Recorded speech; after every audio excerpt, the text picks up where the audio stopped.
আজ এমন একজনের কথা বলবো যিনি কখনো হার মানেননি। চলুন নেলসন ম্যান্ডেলার দর্শনটা একটু জেনে নিই।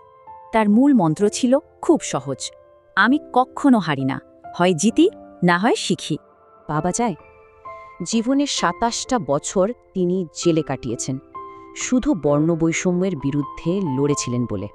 কিন্তু জেল থেকে বেরিয়ে তিনি প্রতিশোধ নেননি, বরং দেশকে নতুন করে গড়ার দায়িত্ব কাঁধে তুলে নেন।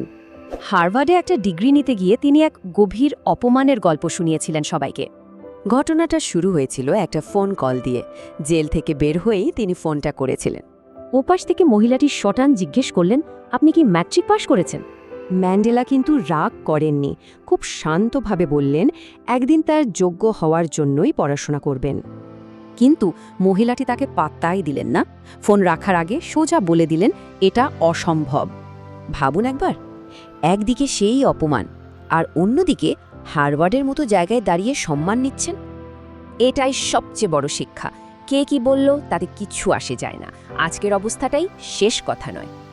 কিন্তু ম্যান্ডেলা এখানে থামেননি। তিনি প্রশ্ন তুললেন, আচ্ছা, রাজনৈতিক স্বাধীনতায় কি সব? তিনি দেখালেন একদিকে দুনিয়ায় চরম বিলাসিতা আর অন্যদিকে ভয়ঙ্কর দারিদ্র্য।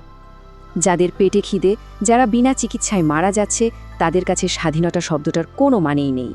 তাই তিনি বললেন, আসল স্বাধীনতা তখনই আসবে যখন এই দারিদ্র্যের শিকল ভাঙা যাবে। তাহলে এই ক্ষত সারানোর উপায় কি? ম্যান্ডেলার উত্তর ছিল একটাই, শিক্ষা। তবে শুধু বইয়ের পড়াশোনা নয়, আসল শিক্ষা হলো সেটা যা সম্মান আর মানবিকতা শেখায়। এরপর তিনি মঞ্চে থাকার তরুণদের দিকে ফিরে তাকালেন, বললেন, এখন দায়িত্বটা তাদের। কারণ লড়াইটা এখন আর আগের মতো নেই। নতুন লড়াইটা হবে অজ্ঞতা, ক্ষুধা আর অবিচারের বিরুদ্ধে।